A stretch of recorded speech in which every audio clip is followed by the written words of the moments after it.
1508 Guilford Station Road, Chambersburg, PA. Welcome to West Mifflin. Council President and members of council, while the past week has brought promising steps towards the only legal resolution of the proposed installation of metal detectors, there are many in attendance here tonight hoping to witness the formal and final end of this matter. Council President Welsh was recently quoted as saying West Mifflin did not want to be the test case on this issue. That's a good thing, since if that were the council's desire, you'd be 12 years too late. Preemption is neither a new nor complicated issue. It's very simple and very well established. It was implemented in 1976, and the ruling on the true test case was Ortiz v. Commonwealth, which was decided in 1996. If you wish to again challenge this law, the appropriate course would be to take action to have the Ortiz decision overturned. The outcome would likely be identical to that which occurred last fall, when Philadelphia attempted it. Their case was summarily dismissed. When authoring the Commonwealth Court's decision, President Judge Bonnie Brigham Ledbetter noted, quote, the clear preemption imposed by the legislature, unquote. Government bodies have no rights, only powers entrusted to them by the people. While there are certainly many areas in which local governments have been granted authority, in Pennsylvania, matters related to the possession and carrying of firearms are not included. Just as we must abide by your decisions in areas where you have been granted authority, you must recognize your own limitations and yield to the authority above you when applicable. Any one of us is free to advocate and work towards a change in any law we oppose. What we may not do is disregard that law in the meantime. Your responsibilities and available options are the same. You may disagree if you wish, and even use legal measures available to implement that change, but you may not act contrary to the law in the meantime. Rest assured that if that is the course you wish to pursue in the matter at hand, you will receive strong, constant, and increasing opposition every step of the way.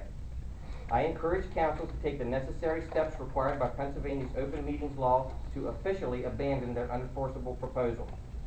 Simply dismissing the matter as no longer being of interest will not suffice. The authorization to purchase and install a metal detector must be formally rescinded by a council vote. Any existing policies or ordinances prohibiting the carry of firearms at borough council meetings or on borough property must be formally stricken by a council vote.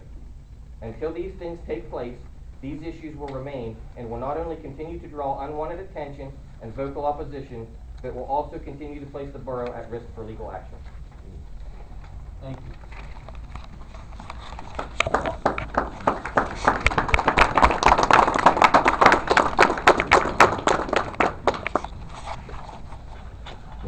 Next, Kim Stofler.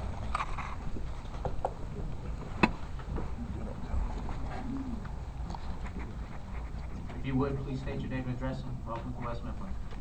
Thank you very much. My name is Kim Stofler. I live at 706 Dutch Hill Road, McDonald, Pennsylvania, 15057. I'm here tonight representing the Allegheny County Sportsman's League and Firearms Owners Against Crime. Each organization represents gun owners within this community and throughout the state. The reason I'm here tonight is much like what Greg Rotz said. This was an illegal action. This was a violation of Pennsylvania gun law. The Constitution does not stop at the door to this chamber. That's not what I fought for as a United States Marine. It's not what many of you, I'm sure, fought for as well. My son's going back to Iraq on his third tour. Fact is that the law applies to all of us. And what I see here is a dichotomy, a concept that has been grown or festered by the media, that somehow you pass a law, as I'm sure the chief of police can attest to, laws don't stop bad people. I have here an article from February 2008 from Missouri, where they have a law that says no firearms can be brought into a government building. That caused the death, or at least instigated it, of 2 police officers and many on a council just like this. Laws don't stop bad things from happening. A resolute process of holding those responsible does. And make no mistake about it, the same kind of crimes this man committed in shooting those police officers is the same type of crime that would have been committed if you had followed through with that metal detector. Because it is a crime. Section 6120 is a crime.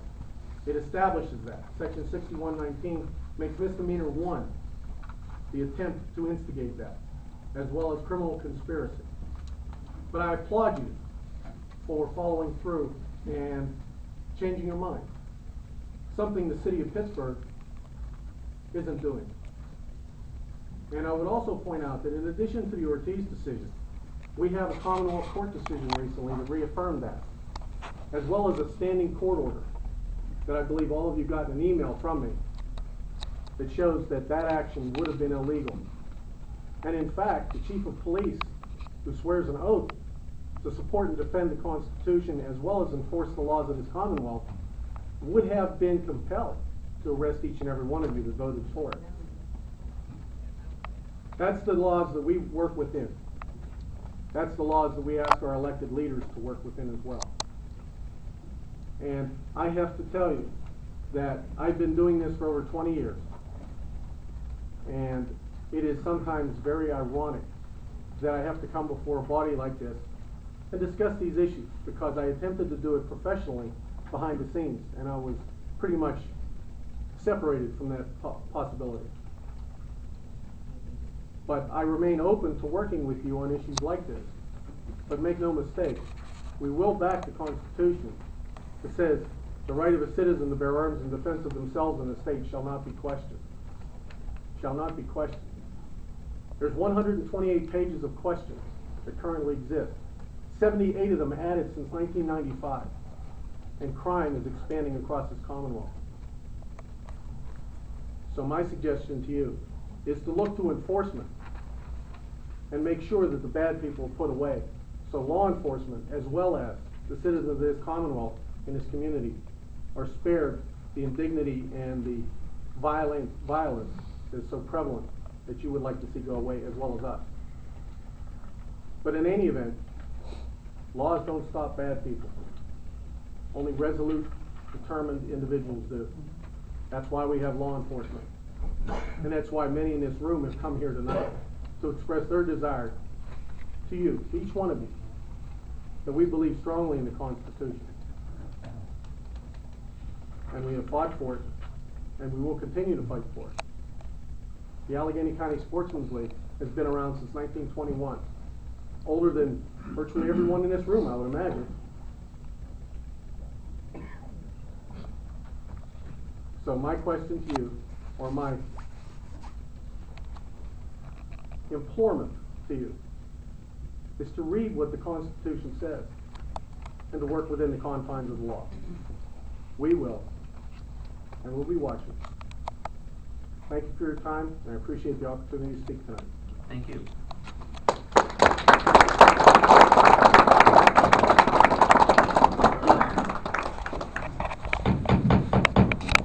I'd like to call this meeting to order. Please join me for a moment of silent prayer and the Pledge of Allegiance.